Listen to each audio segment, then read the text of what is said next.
Il fut un temps où Maurice Chevalier incarnait à lui seul une certaine idée de la France, une image presque idéalisée faite de sourire, d'élégance et de légèreté.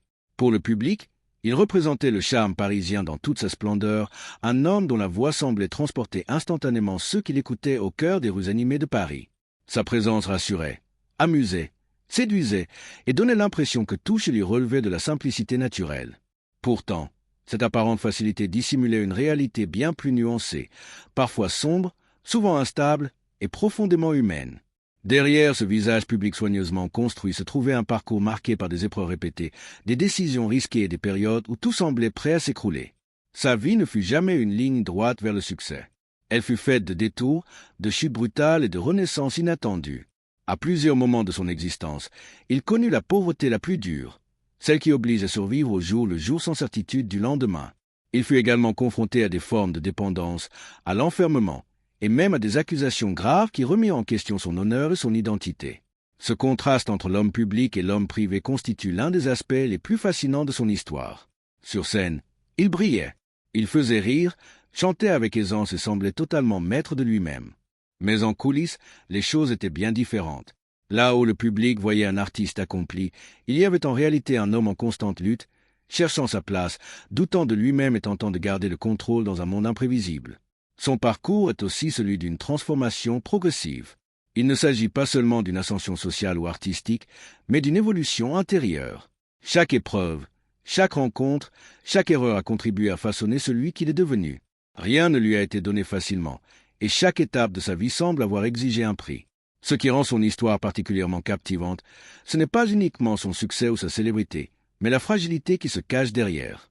Car plus il avançait, plus les enjeux devenaient importants. Plus il gagnait en reconnaissance, plus il risquait de tout perdre. Et à plusieurs reprises, il se retrouvait au bord du précipice, obligé de faire des choix dont les conséquences dépassaient largement sa propre personne.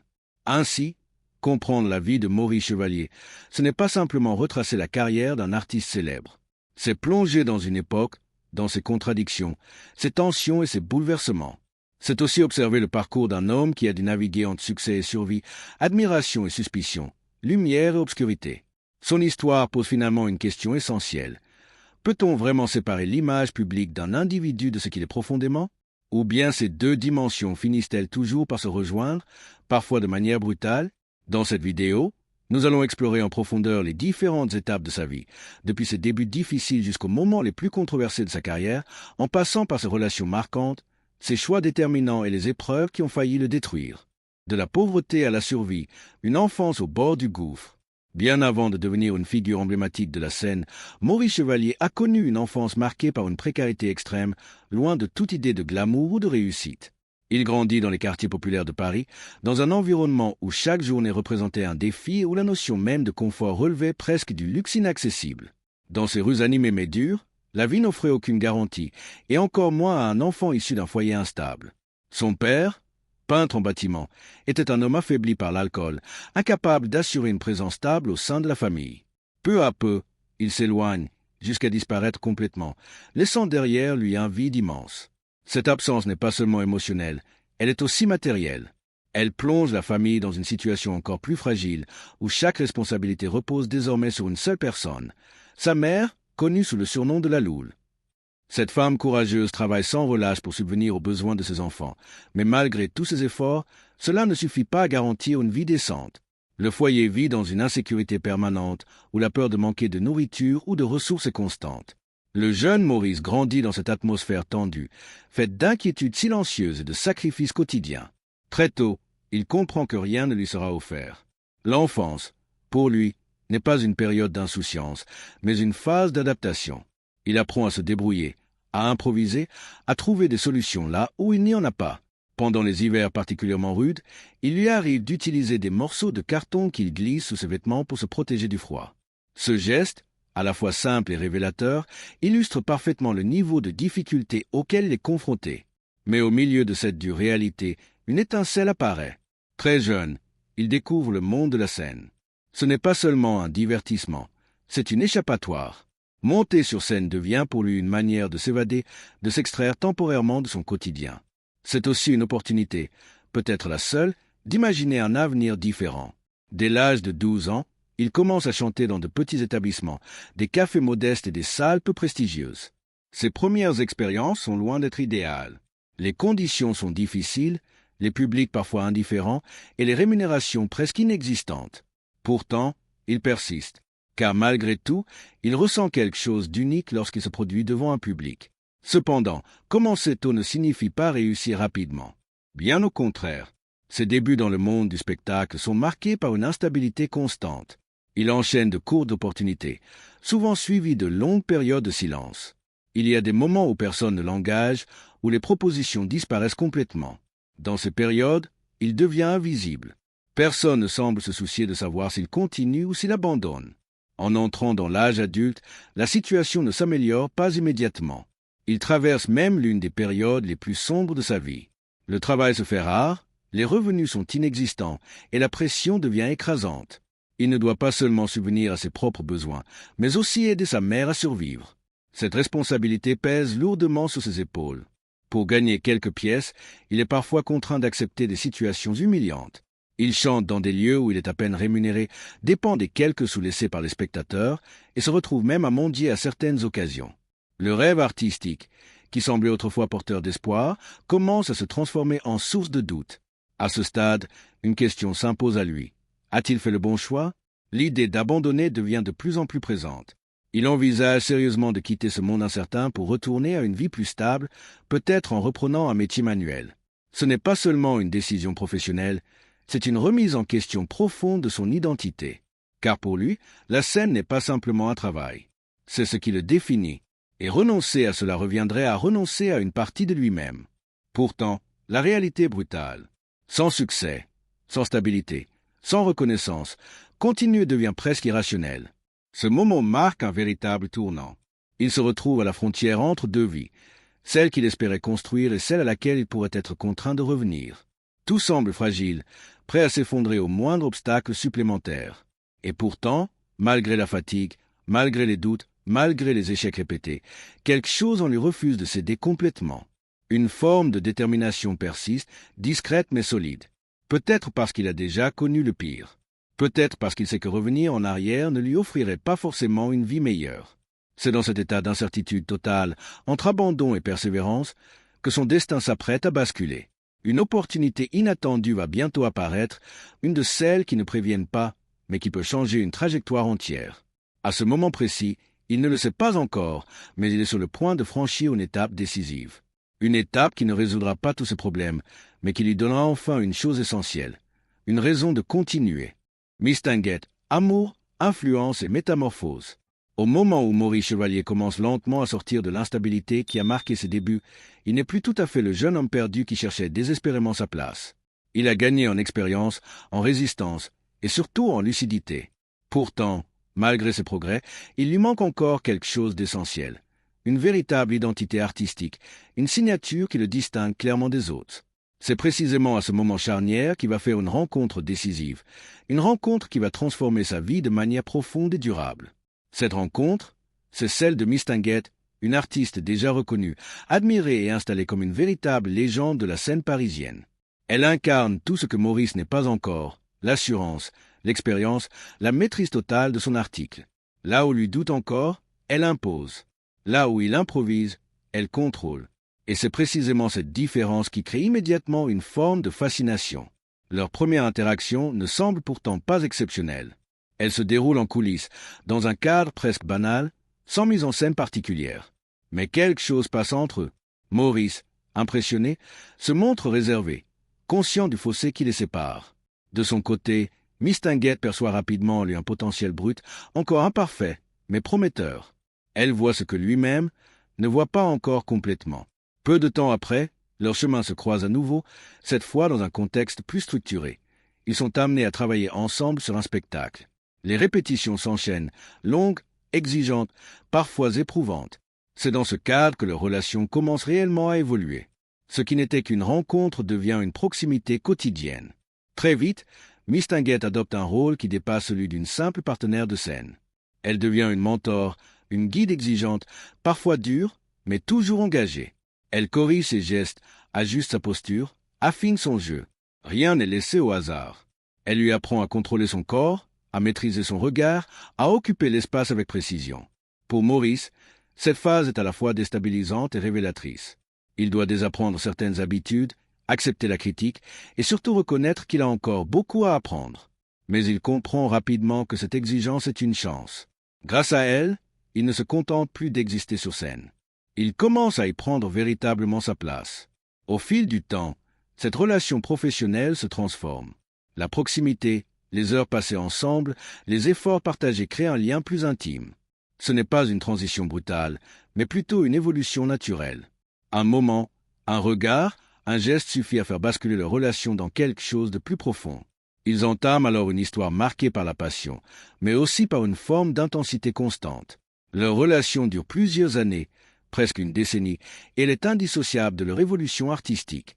Ensemble, ils construisent, expérimentent, progressent. Mistinguett joue un rôle central dans la transformation de Maurice. Elle ne se contente pas de l'aider, elle le façonne. Sous son influence, il devient plus élégant, plus précis, plus conscient de son image. Il développe une présence scénique plus affirmée, plus maîtrisée. Il apprend à séduire le public non seulement par sa voix, mais aussi par son attitude, son style, son charisme. Mais cette transformation a aussi des conséquences. À mesure que Maurice gagne en confiance et en reconnaissance, l'équilibre entre eux change. Celui qui était autrefois l'élève devient peu à peu un égal. Et dans certains contextes, il commence même à rivaliser avec elle. Ce glissement est inévitable, mais il n'est pas sans tension. Le partage de la lumière devient plus compliqué. Les regards du public ne sont plus tournés vers une seule personne. Et dans un univers où la reconnaissance est essentielle, cela peut créer des frictions. Parallèlement, leur relation personnelle devient plus complexe. La passion reste présente, mais elle est accompagnée de jalousie, d'incompréhension et de conflits. Maurice, encore en construction sur le plan émotionnel, a du mal à gérer l'intensité de ses sentiments. Mistinguett, plus expérimenté, garde une certaine distance, comme pour se protéger. Malgré ces difficultés, leur lien résiste. Il évolue, se transforme, mais ne disparaît pas. Même lorsque les tensions deviennent fortes, quelque chose les rattache toujours l'un à l'autre. Une forme de respect, peut-être, ou la conscience d'avoir construit quelque chose d'unique. Avec le temps, Maurice prend pleinement conscience de l'importance de cette relation dans sa vie. Il comprend que sans elle, il ne serait probablement pas devenu l'artiste qu'il est. Elle ne lui a pas seulement appris un métier. Elle lui a transmis une vision, une exigence, une manière d'être. Plus tard, il reconnaîtra lui-même ce rôle fondamental. Il dira qu'elle fut l'une des personnes les plus importantes de sa vie, celle qui lui apportait à la fois de l'amour, de la joie, mais aussi une direction. Cette période marque donc une véritable métamorphose. Maurice ne se contente plus de survivre dans le monde du spectacle. Il commence à y briller. Il passe d'un jeune homme en quête de reconnaissance à un artiste en construction, prêt à affronter des scènes plus grandes et des défis plus complexes. Mais comme souvent dans son parcours, chaque avancée s'accompagne de nouvelles épreuves. Car alors qu'il commence enfin à trouver sa place, un événement majeur va venir bouleverser cet équilibre fragile. Un événement qui ne dépend ni de son talent, ni de ses choix, mais qui va pourtant transformer radicalement le cours de sa vie. Guerre, blessure et captivité survivent quand tout disparaît. Alors que Maurice Chevalier commence enfin à trouver une forme de stabilité, tant sur le plan personnel que professionnel, un événement d'une ampleur mondiale vient brutalement interrompre cet équilibre fragile. La Première Guerre mondiale. Comme des millions d'hommes de sa génération, il est appelé à servir, laissant derrière lui la scène, le public et celle qui a profondément marqué sa vie, Mistinguett. Cette séparation est lourde de sens. Elle n'est pas seulement physique, elle est aussi émotionnelle. Rien ne garantit qu'ils se reverront. À cette époque, partir à la guerre signifie souvent disparaître sans retour. Ce départ marque une rupture nette avec tout ce qui définissait jusqu'alors son existence. Le monde du spectacle, avec ses lumières et ses illusions, laisse place à une réalité brutale où le talent n'a plus aucune valeur. Très rapidement, il est confronté à la violence du conflit. Le quotidien des soldats est fait d'attentes, de tensions et de peurs constantes. Puis vient le moment où tout bascule. Lors d'un affrontement particulièrement intense, son régiment est pris sous un feu violent.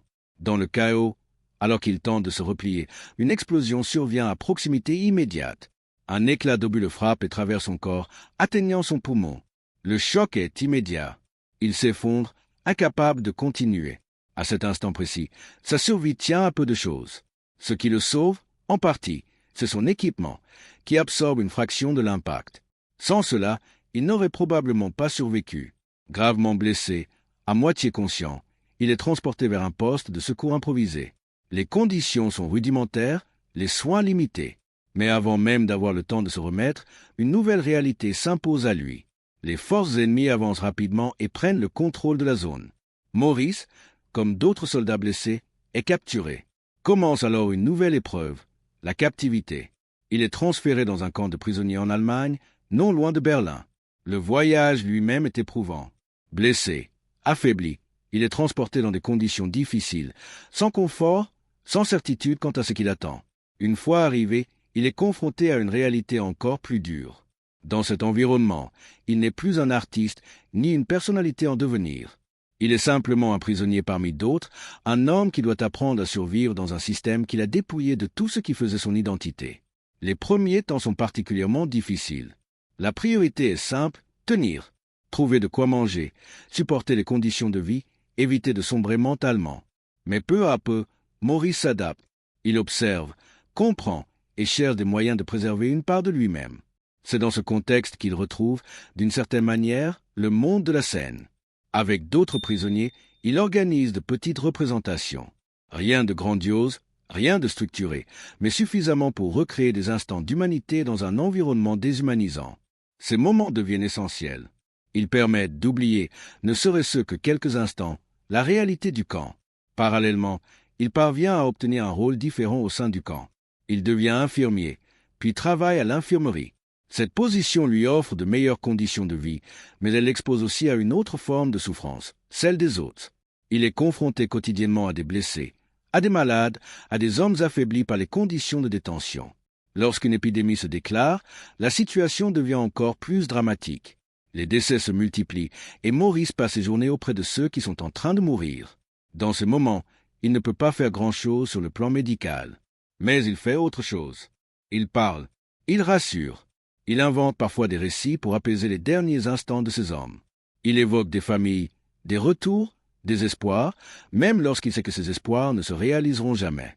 Plus tard, il considérera cette période comme l'une des plus importantes de sa vie. Non pas en tant qu'artiste, mais en tant qu'homme. Car pour la première fois, il ne joue pas pour divertir, mais pour apporter un peu de paix dans un moment de détresse absolue. Malgré tout, le temps reste long. La captivité s'étend sur des mois, puis sur des années. Pour ne pas sombrer, il cherche à occuper son esprit. C'est ainsi qu'il commence à apprendre l'anglais grâce à un autre prisonnier. À ce moment-là, cela semble anodin, mais cette décision aura des conséquences majeures sur son avenir. Pendant ce temps, en France, l'incertitude règne. Des rumeurs circulent, certaines annonçant sa mort. Sa famille, notamment sa mère, ainsi que Mistinguett, vivent dans l'angoisse, sans nouvelles fiables. Ce n'est qu'après un certain temps qu'il parvient à faire savoir qu'il est encore en vie. Après plus de 2 années de captivité, une possibilité de libération apparaît. Un programme d'échange est mis en place pour certains prisonniers, notamment ceux ayant occupé des fonctions médicales. Maurice décide de se porter volontaire. Lorsque le moment arrive, il est accepté. À ce stade, il pense que cela relève du hasard ou de la procédure. Ce n'est que plus tard qu'il découvrira que cette libération n'est pas totalement fortuite. Mistinguett est intervenu, utilisant ses relations pour faciliter sa sortie. Après environ 26 mois, il quitte enfin le camp. Il rentre en France, libre mais profondément changé. Physiquement affaibli, psychologiquement marqué, il n'est plus le même homme que celui qui était parti. Cette expérience laisse une empreinte durable. Elle modifie sa perception du monde, de la vie et même de son métier. La scène n'est plus seulement un lieu de performance. Elle devient un espace où il peut redonner du sens, transmettre quelque chose de plus profond. Mais ce retour à la liberté n'est pas une fin. C'est le début d'une nouvelle phase, peut-être encore plus complexe. Car après avoir survécu à la guerre et à la captivité, il va devoir affronter un autre défi, se reconstruire. Et cette reconstruction ne sera pas sans difficulté. Au contraire, il doit faire face à une réalité plus complexe, presque déroutante. Il est vivant, certes, mais profondément transformé, à la fois physiquement affaibli et intérieurement bouleversé. Son corps porte encore les traces de sa blessure. Son souffle est moins assuré, son énergie irrégulière. Mais au-delà de l'aspect physique, c'est surtout son rapport à lui-même et au monde qui a changé. Il n'est plus le jeune artiste insouciant d'avant-guerre. L'expérience de la captivité, la proximité constante avec la souffrance et la mort ont laissé une empreinte durable. Malgré cela, il tente de reprendre sa carrière. Il remonte sur scène, espérant retrouver ce lien avec le public qui avait autrefois donné un sens à sa vie. Mais les débuts sont difficiles. Ses performances manquent de fluidité, son rythme est incertain, et surtout, la réaction du public n'est plus la même. Là où il suscitait autrefois enthousiasme et admiration, il rencontre désormais une forme de distance.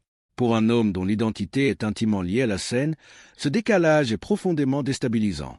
Ce n'est pas un échec spectaculaire, mais une série de petites déceptions qui s'accumulent, fragilisant sa confiance. Pourtant, abandonner n'est pas une option. Il a déjà traversé trop d'épreuves pour renoncer à ce qu'il a toujours défini. Peu à peu, il entame un processus de reconstruction. Il ne cherche pas à redevenir celui qu'il était, mais à s'adapter à celui qu'il est devenu.